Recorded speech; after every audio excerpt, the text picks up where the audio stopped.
Assalamualaikum warahmatullahi wabarakatuh.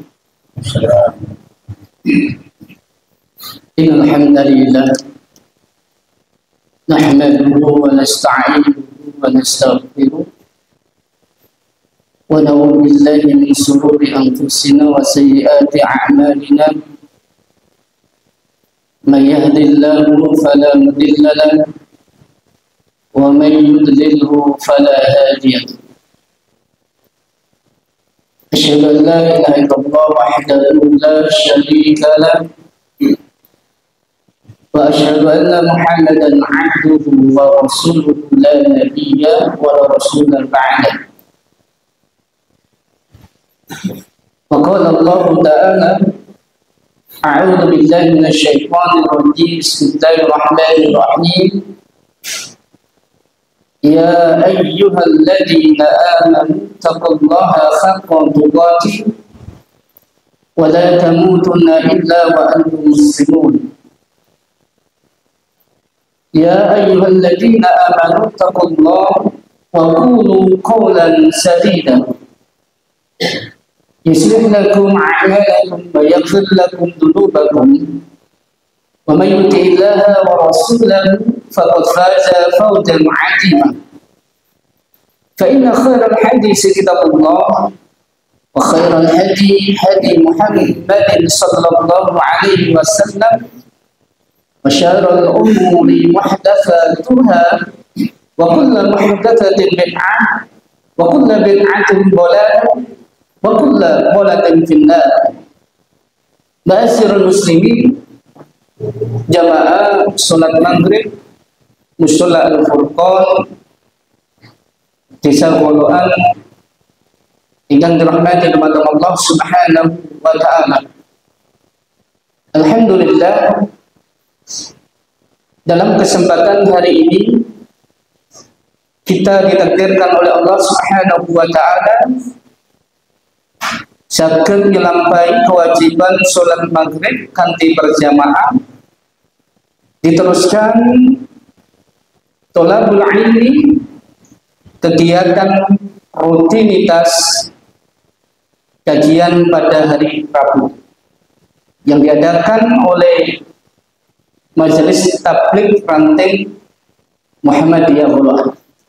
Mudah-mudahan apa yang kita laksanakan di hari ini dicatat oleh Allah sebagai amalan yang baik di dunia juga di akhirat nanti. Amin Allahumma amin. Salawat SAW tidak lupa kita aturkan kepada junjungan kita Nabi kita Muhammad Rasul Sallallahu Alaihi Wasallam,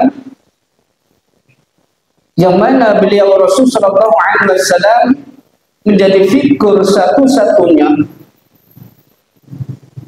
yang mana beliau menjadi seorang tarbiyah bagi kita selaku umat muslim.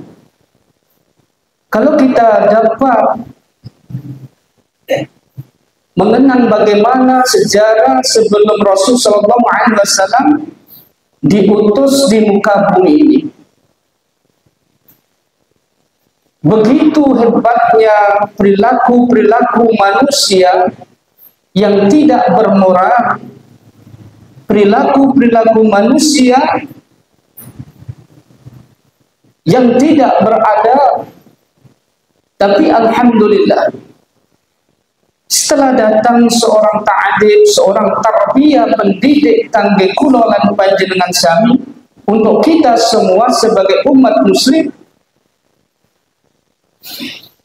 kita mengetahui agama yang paling benar di sisi Allah Subhanahu wa taala, agama yang diridhoi oleh Allah Subhanahu wa taala adalah agama Islam.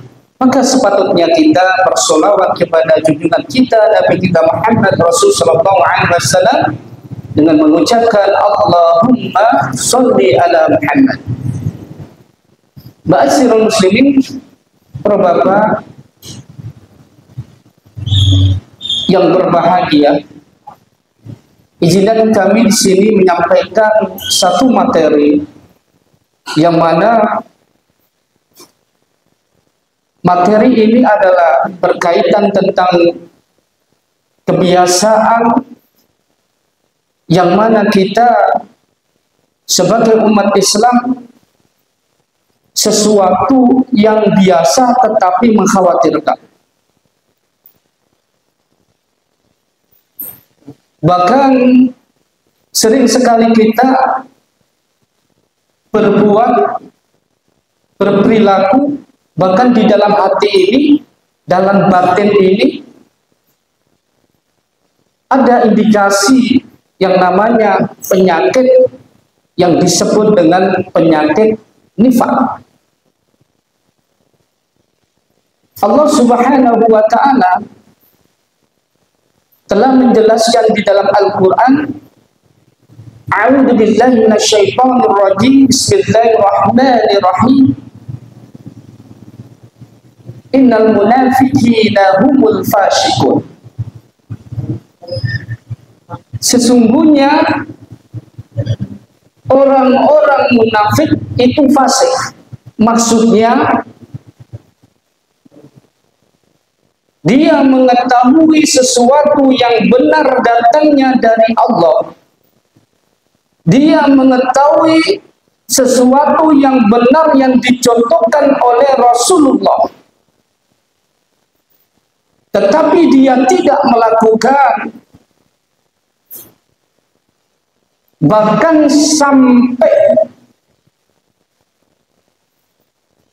seseorang itu di dalam keyakinannya, di dalam hatinya menolak tentang kebenaran, bahkan dia seorang muslim mengolok-olok apa itu contoh dari Rasulullah SAW.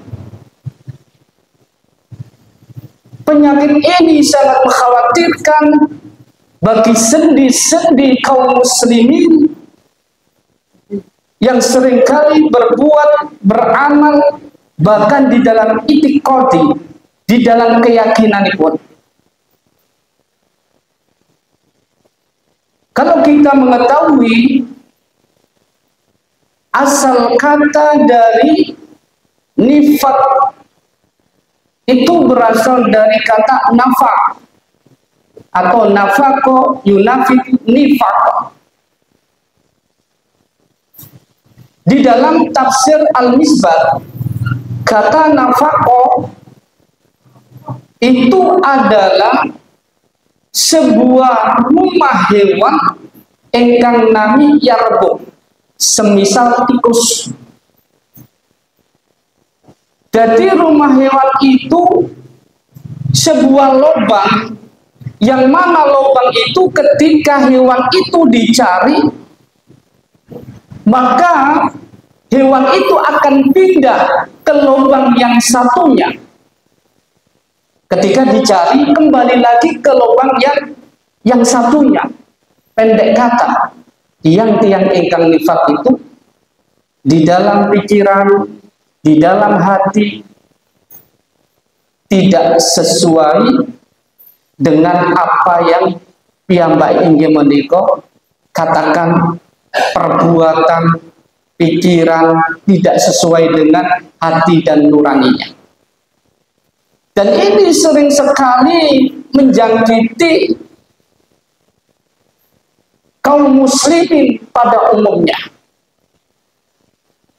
Saking khawatirnya,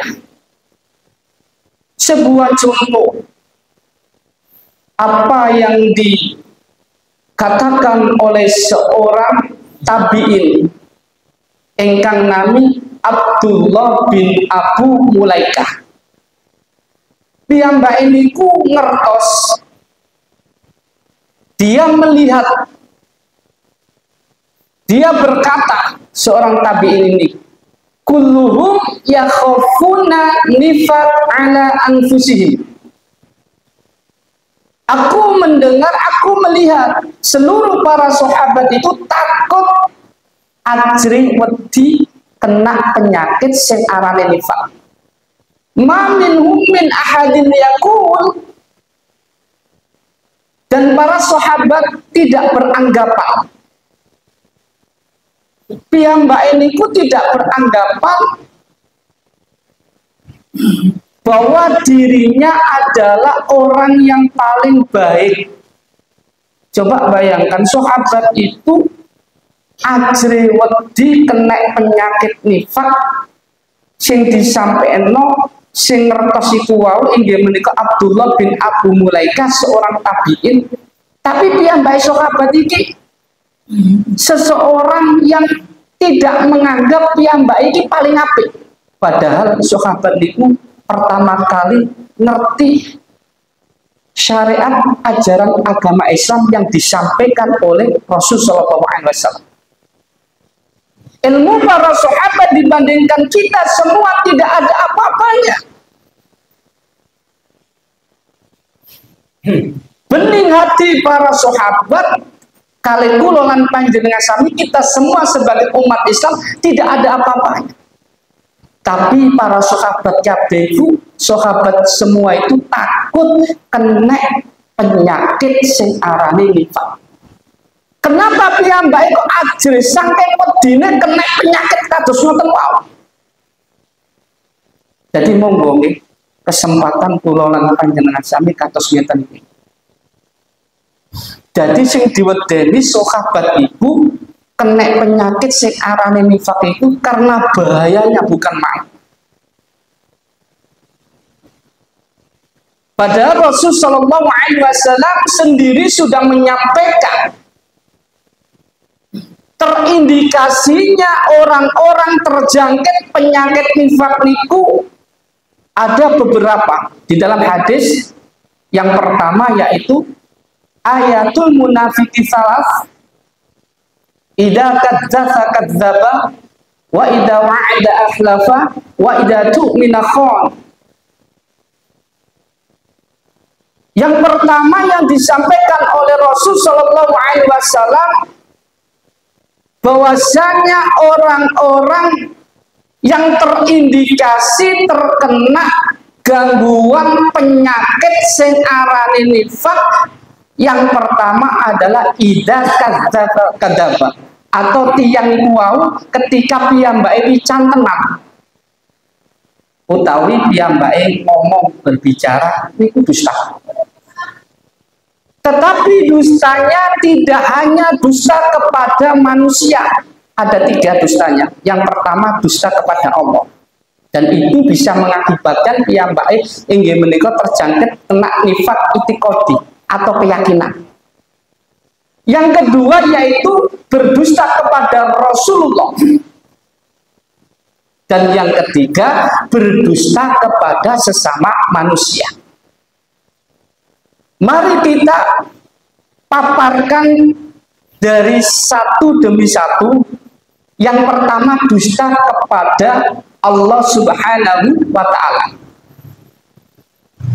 Ketika piyambake mengaku sebagai seorang muslim yang beriman, piyambake mengatakan asyhadu an la ilaha illallah, tiada ilah, tiada sesembahan yang hak yang wajib diibadahi kecuali Allah. Penghambaan piyambake dumateng Allah sudah yakin, tapi piyambake masih belum yakin 100% dumateng Allah. Contoh ngapunten saestu. Ketika piyambake ada sesuatu permasalahan, piyambake mboten yakin dumateng Allah, tapi piyambake meminta pertolongan selain Allah. Bagaimana meminta pertolongan selain Allah? Piyambake datang di rumah orang-orang pintar yang dianggap bisa memberikan kebaikan kepada suatu masalah yang diderita kali piyambake. Piyambake datang kepada para paranormal, piyambake datang para dukun-dukun. Dia sudah tidak percaya kepada Allah, tapi percaya kepada dukun, percaya para tukang ramal, percaya terhadap orang-orang yang dianggap memiliki inggih menika kekuatan yang bisa menyelesaikan masalah inggih menika permasalahan piyambake. Kalau kita melihat sejarah,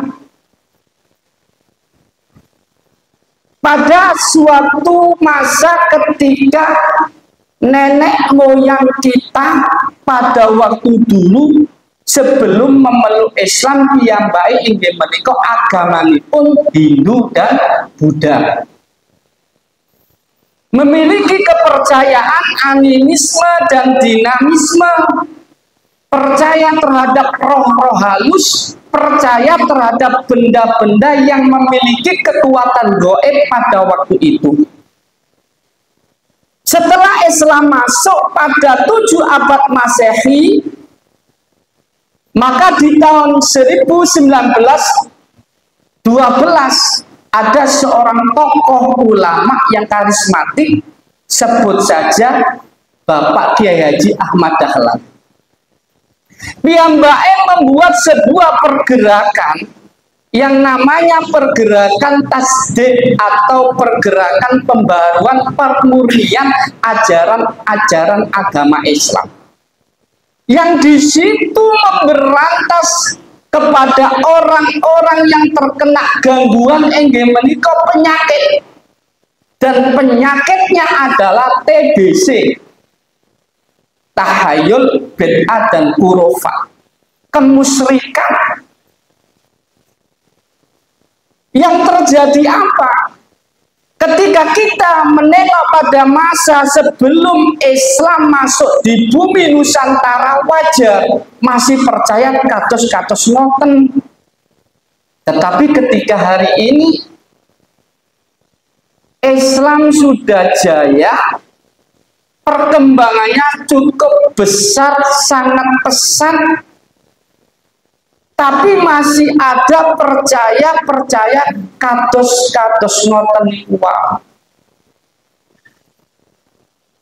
Maka piyambake sudah mengatakan asyhadu alla ilaha illallah, tiada ilah atau sesembahan yang hak yang wajib diibadahi kecuali Allah. Tapi ketika masih percaya kados ngoten, perlu dipertanyakan syahadatipun.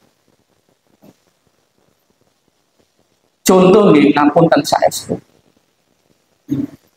Ketika pada waktu tahun baru Hijriah,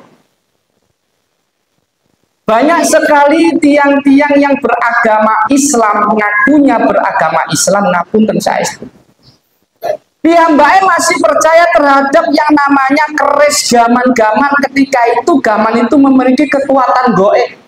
Pada waktu itu tanggal 1 Muharram, hari 1 Asyura dimandikan dengan berbagai macam kembang.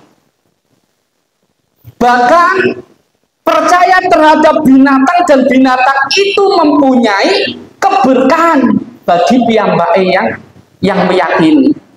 Sampai kotoran binatang itu dijadikan apa? Rebutan pada waktu itu. Di 1 Asyura, yaitu yang disebut kebubuli. Jadi ketika sudah meyakini kepada Allah, tapi piyambake masih kurang yakin, sik percaya kados ngoten wae. Maka Allah Subhanahu wa taala mengatakan di dalam firman-Nya, al-haqqu, yaitu kebenaran, mir rabbika, datang dari Tuhanmu, fala takunanna minal mumtarin, jangan sekali-kali ragu. Kita tidak boleh ragu tentang apa? Dzalikal kitabula raiba fihi hudanil muttaqin. Petunjuk awak dhewe kabeh iku kitab suci Al-Qur'an, itu petunjuke kanggone orang-orang yang bertakwa.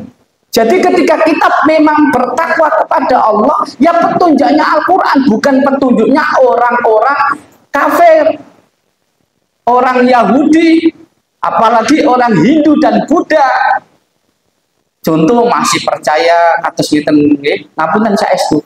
Mriki tesih kata, umpamane wonten kelahiran anak, nggih, terus ari-arine dipendem, terus diwehi napa, ngapunten saestu. Iki perlu disampaikan. Diwehi napa penerangan. Menganggap itu adalah apa, sesuatu yang hidup, Hari-hari nek awak wis dibuang nek goro ana sing dipendem diwae apa jeneng uyah diwae apa kan masya. Kalau kita memang percaya kepada Allah, sudah bersyahadat, maka dipertanggungjawabkan syahadat kita. Kita akan terkena penyakit yang namanya nifak. Nifak apa? Keyakinan kita.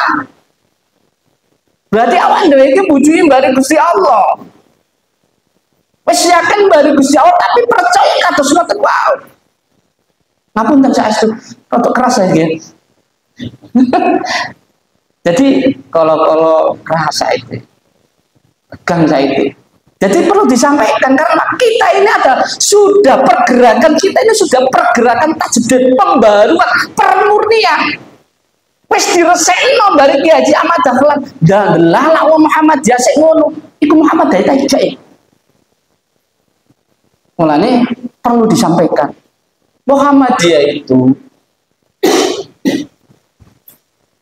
maksud dan tujuan didirikan oleh Ki Haji Ahmad Dahlan Muhammadiyah apa? Menegakkan dan menjunjung tinggi ajaran agama Islam sehingga terwujud masyarakat Islam yang sebenar-benarnya, yang sesuai dengan Al-Quran dan As-Sahih, As-Sunnah As-Sahih. Sing gak sahih gak gelem Muhammadiyah. Jadi benar-benar hadis itu sahih. Itu maksud dan tujuan yang mulai ditegakkan. Nek masyarakat Islam ditegakkan sah bener-bener ya. Mulane Ki Haji Ahmad Dahlan ngresiki kados ngoten wae. Nah saiki kok sik ana kados ngoten wae, ya sampean kudu dielingno pamane koncoe, tanggoe, dulure. Tapi aja disaduki, aja di napa dielingno sing apik. Iki kados ngeten iki aku kepengin nuro dasare kados piye. Iki maksudnya piye sih kados ngeten iki. Wonten malih ngapunten saestu. Ketika pada waktu pernikahan ngalek omah, ngapunten saestu. Kate gak gelem dina sing apik gak gelem. Wis iki ulan suro, ulan selok, dadekno kala. Niki zaman dulu ketika pada waktu nenek moyang kita sebelum Islam yaitu Hindu dan Buddha masih percaya kados ngoten diitung. Jret. Nek liwat kene teko dina teko kene kok kecaplok aja. Nek ngono sik wonten teng mriki. Ngapunten saestu. Tesih apa mboten? Nggih. Tesih, masuk tesih. Ustaz Abang, kok tesih? Jadi di sini kan mayoritas Muhammadiyah. Keyakinan kita dipertanyakan. Ketika kita sudah yakin kepada Allah, sujud kita, rukuk kita menghadap kiblat, asyhadu an la ilaha illallah.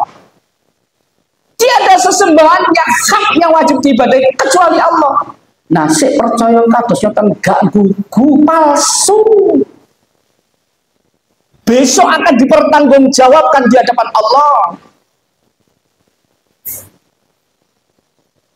Ono meneh. Teng mriki sami kali teng daerah Loran. Kan daerah Loran itu kan nelayan nggih. Ngapunten saya cerita. Niku ketika pada waktu ngapu perahu. Perahu ini diapu. Dicek ngoten. Kan miyange gak ono oleh. Gak oleh miyang iki. Perahu dicek diapu. Nah diapu itu banyu itu arek wong njaluk banyu napa ru'yahan nek wong-wong sing dianggap wong iku duwe kekuatan kados ngoten wau. Jadi keyakinan dhewe apa? Ketika pada air itu dituangkan dicek terus ceting mau di cekno perahu ketika miyang pas waktu melaut alam temenan. Jadi kados ngoten ku diyakini alam temenan. Nah saya sendiri ini pernah ikut nelayan ketika pada waktu itu dan ini menjadi apa? Menjadi dakwah yang harus saya sampaikan ketika pada waktu saya diajak pergi pada waktu saya masih awam. Diajak pergi ke rumah orang pintar. Pek miyang gak tahu oleh alangan terus delalak nopo. Nek kono duwe minyak wangi, digawani minyak wangi, digawani toyo, terus dikongkon nyiratno nek parek pursine, jaringe ngoten. Pas waktu kula pancen gak kono oleh wong kono oleh kabeh. Delalak ketika pada waktu perahu sing tak tumpakin ku wau. Alung dhewe ikan apa durang. Jadi tambah percaya, yakin, wah mari. Jadi laris. Orang pintar lah takon di mau wong cilik kono mau. Masya Allah. Jadi ketika itu sudah diyakini, maka dipertanyakan syahadat kita. Nah ini saya kata kados ngoten iki. Terus awak dhewe iki nyampe nang kados ngoten iki biasa niku napa? Digetingi. Iya temenan digetingi. Bahkan aku sing iso-iso kok disantet barang. Di temenan iki. Pernah kejadian perahu ngapunten saestu. Kami itu pas waktu ngisi kajian di daerah dekat Lamongan. Di kula niki ngisi materi kados ngoten iki. Delalak nopo? Gono gawene gak lapo-lapo. Teko omah iso nopo? Mulut kula iso pitok tuh. Dokter periksa dokter gak lapo-lapo janane. Delalak nopo hasil. Saya yakin kados ini. Kalau memang ini dari sihir dari orang, maka saya niat berdakwah ya Allah. Wes moco apa sing disampaikan yang dituntutkan oleh Rasulullah SAW ternyata apa? Langsung kembali normal. Jadi dakwah gak enak-enakan orang nek dakwah niki nek nyantai-nyantai bae. Ini dakwah daerah primitif. Pernah ustaz saya juga sampai gila. Almarhum Ustaz Habib Peru. Dia di Kalimantan piyambake niku napa dakwah. Ternyata apa? Dia berdakwah pulang itu gila. Dia tidak percaya, kadang gak percaya. Delalah dia gendeng. Wong Kalimantan kan Dayak atas nonton. Ternyata alhamdulillah waras. Ya disikir kata nonton mulane seorang dai itu paling tidak itu mempunyai beteng dalam dirinya. Salah satunya apa? Yakin dari Allah. Di samping ilmune mumpuni, keyakinannya pada Allah kuat insya Allah. Jadi kembali ketika kita masih belum yakin kepada Allah, maka itu dinamakan kita terkena penyakit yang namanya nifaq i'tiqadi, keyakinan kita. Itu yang pertama. Nah nanti akan dipertanggungjawabkan di hadapan Allah. Yang kedua, dusta kita kepada Rasulullah SAW. Wa anna Muhammadar Rasulullah. Ketika ucapan kita sudah mengatakan bahwasanya Rasulullah SAW Nabi Muhammad itu utusane Gusti Allah, Nabi ini awak dewek sing kudu diikuti. Di dalam ucapan kita sering mengatakan wa anna Muhammadar Rasulullah, tapi kita masih belum apa? Yakin dumateng inggih menika bahwasanya Rasulullah adalah utusan Allah. Contohnya nopo? Ngapunten saestu. Ketika kita kegiatan aktivitas ibadah kita setiap hari, apakah kita ini sudah yakin mencontoh Rasul Shallallahu Alaihi Wasallam? Bahkan generasi kita saja nyontohi gak nyontoh Rasulullah. Wes contoh besok tanggal 1 malam tahun baru ini, pergantian tahun. Piyambake nyontoh sinten? Boten nyontoh Rasul Shallallahu Alaihi Wasallam. Ketika malam tahun baru piyambake apa berkumpul, gemboyak gembita, kumpul lanang wedok, nggih. Gak malah nopo mengintrospeksi bahwasanya di akhir tahun sholat malam minta ampun, malah nopo melekan ngenteni jam. Dan itu kebiasaan orang-orang Nasrani. Tidak hanya itu, ada juga hari Valentine, hari kasih sayang. Ono meneh terselubung biasanya nopo hari guru. Rumiyin pas rumiyin iku wonten hari guru nih. Biyen wonten. Nah sana nopo ono hari guru. Saat di hari guru kowe nopo kowe coklat, kowe kembang. Iku kebiasaan orang-orang Yahudi Nasrani. Hari-hari yang mana hari itu tidak ada contoh dari Rasulullah, malah sekolah-sekolah Islam mencontoh inggih menika kebiasaan orang-orang Yahudi. Memang sesuatu yang tidak mengakibatkan inggih menika napa kemaksiatan kepada diri kita, mubah boleh, Tetapi sesuatu itu kebiasaan yang dilakukan oleh orang kafir, ya harus kita hindari. Kita tuh sudah punya hari Islam yang menikah hari raya Idul Fitri, Idul Adha, bulan Ramadan, itu yang kita harus siarkan. Kenapa? Hari-hari yang miliknya orang-orang yang bukan Islam disiarkan. Bahkan hari ini adalah apa? Harinya orang, perayaannya orang Nasrani. Hari apa itu? Hari apa? Natal ini. Ya, ini. Nah, itu libur, saat ini libur. Maka kami mengharap kepada sing duwe putra putri nek wae malam tahun baru kawannya omah. Jangan sampai kita keluar dengan kebiasaan orang-orang Yahudi Nasrani. Dan ini sangat marak sekali. Dan biasanya bertempatnya itu di alun-alun, berkumpul semua di alun-alun, gemboyak gembita. Kalau memang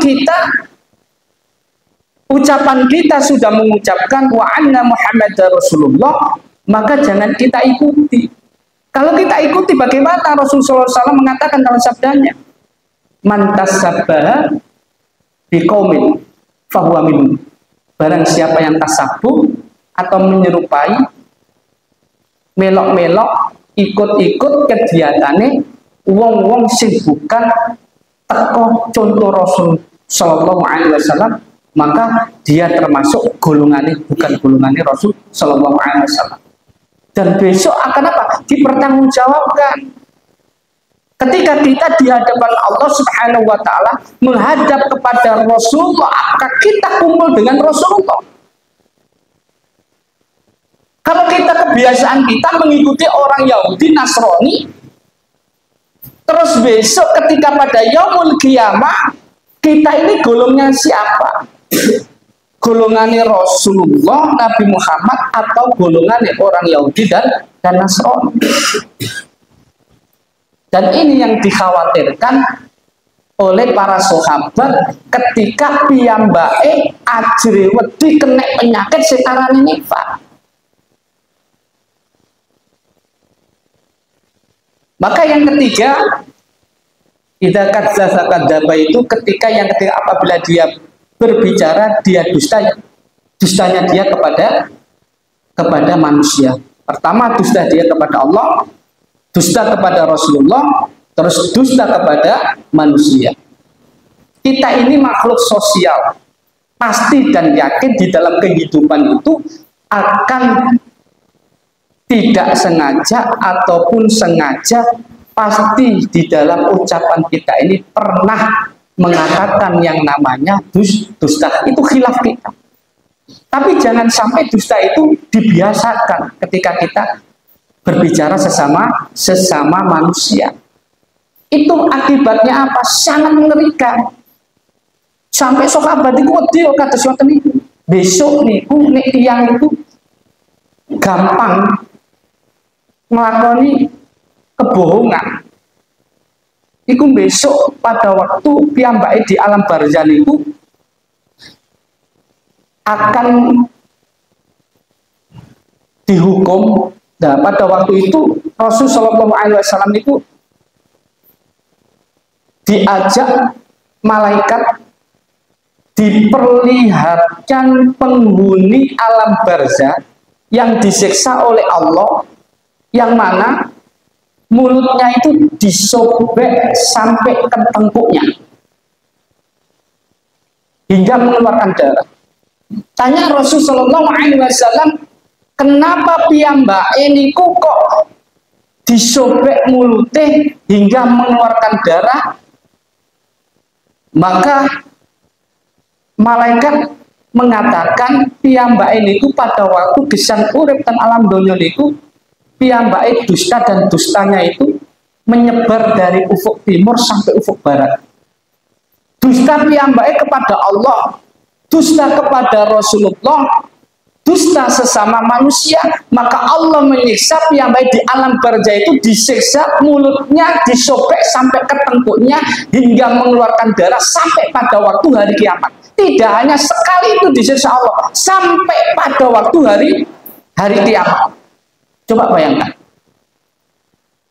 omongan lisan ini gono balungi omes dekat-dekat. Mulane sahabat itu saking wedine kata ngoten iki. Aku ajre, aku wedi keneh penyakit nifak nek kados ngoten kuwi. Jadi tidak hanya piyambak ini ucapan ini dia mengatakan sesama manusia dengan enaknya, tapi piyambak tidak tahu apa ancamannya bagi orang yang melakukan dusta atau berbohong. Dan hari ini banyak. Nek sampai ngertos ya, saat ini ngapunten guys. Nek panjenengan ngertos, nek wayahe pemilihan gubernur kados kalau ini pemilihan presiden, dan niku contoh sing kula lan panjenengan sami nyata pas waktu piyambake nyalon dadi presiden semua diucapkan, tapi pada waktu piyambake dados presiden napa kok ono ungkapan-ucapan sing diomongno kala wau pas waktu kampanye delala gak dilakoni pas piyambake dadi. Lah iku wis bujuki sampean kabeh masyarakat inggih menika masyarakat Indonesia, ono pirang juta masyarakat Indonesia. Nah itu dipertanggungjawabkan besok sampai turun temurun, dadi gubernur, dadi bupati, dadi camat, ya sampai dadi RT, kepala desa, masya Allah. Mulane gak angger nopo ucapan iki saenake mulane kok panjenengan sami nek pas ngucap ojo sampai awak dhewe iki kepelucut omongan. Monggo nggih. Nah niki kanggone ngaji niki kados ngeten. Ngelingno, cek nopo? Cek eling awak dhewe iki terjaga. Wis ana ilmune iya cah. Awak dhewe iki wis diwehi pengajian. Mendinten itu pengajian terus pengajian. Mosok awak dhewe iki gak iso apik cah. Mulane dengan saiti awak dhewe iki piye carane iso apik. Yang berikutnya kata Rasul sallallahu alaihi wasallam, indikasi yang pertama tadi indikasinya ketika piyambake berbicara dusta sesama manusia, dusta kepada Allah, dusta kepada Rasul sallallahu alaihi wasallam. Yang kedua, wa idza wa'ida akhlafa. Apabila dia berjanji, piyambake mengingkari. Dia sudah berjanji kepada Allah, berjanji kepada Rasulullah.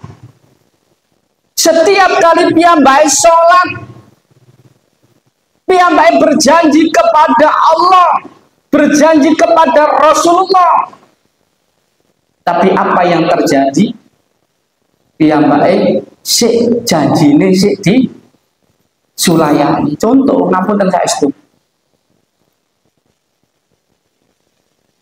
Panjenengan niku pas waktu kerja ngapunten saestu. Terus panjenengan pada waktu itu mendengar ono suara azan.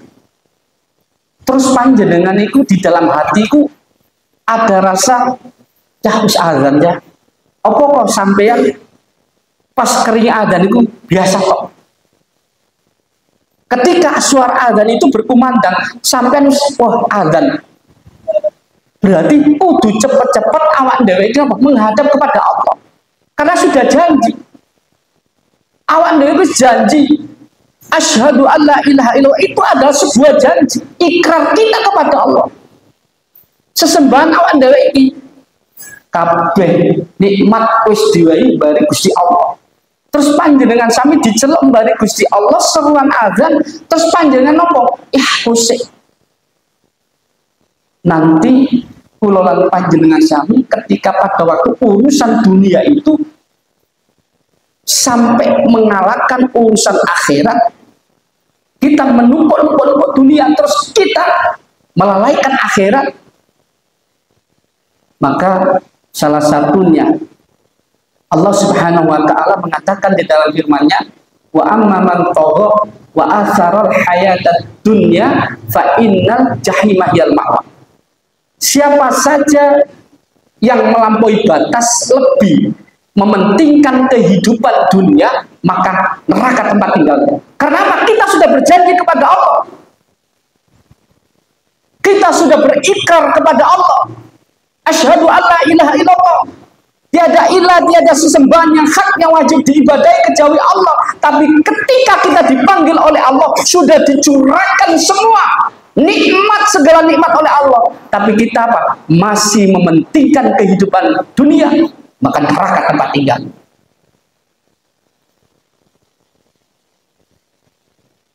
Seneng kalau teng golokane uangnya disiplin, tiangnya disiplin, orang-orangnya disiplin. Kenapa? Banyak musola, banyak musola itu banyak. Saya hitung sampai berapa itu? Berapa di sini musolanya? 11, 14 loh, kata.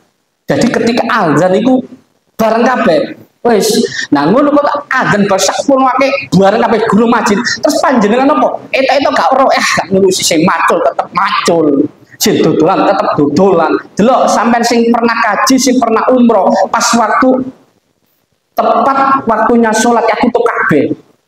Sing pernah haji atau umroh, sing toko-toko teng Arab mriko, iku tutup kabeh. Nah teng mriko terus ngoten. Napa? Nggih tutup sedanten nggih. Nggih, mau apik temenan golokan. Jadi ketika kula lan panjenengan sami niki urusan dunia, kula lan panjenengan sami tidak mengalahkan urusan akhirat itu sik selamat. Mulane nek kate urusan akhirat itu di nomor 1 no. Insyaallah urusan dunia itu ketok. Jangan khawatir. Ketok gitu. Yang berikutnya itu juga indikasi nggih. Diteni. Tiyang niku berlagak piyambake wis ngucapno wis temen dheweke, awak dheweke iki Islam temenan. Wis duwe Gusti Allah nikmat akeh, iso ngene, iso haji, iso umroh. Salat 5 waktu dipanggil ngono kok. Gak ngreken. Iku hati-hati. Wis pakaiane koyo-koyo wong-wong sing kok alim temenan. Tapi ketika pada waktu dipanggil oleh Allah karena urusan apa? Keduniaan kok gak bergegas. Lah iki sing diarani nopo piyambake nopo koyok di hadapan apik tapi ternyata di dalam hati tidak sesuai. Oh soal panggilan Gusti Allah gak moro tapi piyambake sik saenake. Itu hati-hati. Itu indikasi. Nggih. Ingkang nomor 3 inggih menika kata Rasul sallallahu alaihi wasallam wa idza tu'mina khan atau wa idza tu'mina khana, apabila diberikan amanah piyambake tidak bertanggung jawab atau khianat. Dan amanah ini banyak. Sebagai pemimpin ya amanah. Kulolan panjenengan sami duwe bojo yo amanah, duwe anak yo amanah, duwe donya yo amanah. Jadi amanah sing ana nek parek donya iki sing diwene Gusti Allah besok dipertanggungjawabkan. Cek kulolan panjenengan sami tidak menjadi orang khianat. Ya harus kita apa? Tunaikan. Contoh, duwe donya. Ngapunten saestu. Kita diberikan amanah oleh Allah berupa harta benda, banyak harta benda. Tapi bagaimana membelanjakan harta itu menurut syariat ajaran agama Islam? Jangan sampai harta benda yang kita miliki itu seakan-akan hasil kita sendiri. Berarti kudu disiseno. Berapa persen iki kanggone agamai Allah. Jadi ono pembangunan masjid, nggih, pembangunan musola, pendidikan, pembangunan pondok, itu ada haknya yang harus kita tunaikan. Ojo sampai pulangan panjenengan sami iki menjadi orang bakhil ketika diberikan amanah oleh Allah. Orang bakhil itu akan sengsara. Dasar hukumnya apa? Gusti Allah itu ngendikan katasnya tenan. Wa amma man bakhila wastaghna wa kadzdzaba bil husna fasanuyassiruhu lil yusra atau usra. Yang bakhil itu uripe ku akan dipersulit.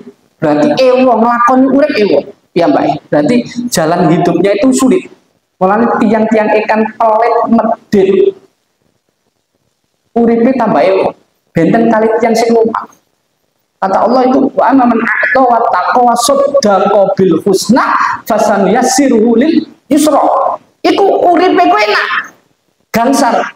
Wong sing gelem dermawan, sedekah, diberikan amanah oleh Allah harta, dititipi harta, piyambake seneng sedekah, ana masjid bangun disumbang, ana pondok bangun disumbang, ana musala gawe kegiatan disumbang karena piyambake enggak ada yotro, enggak ada harta.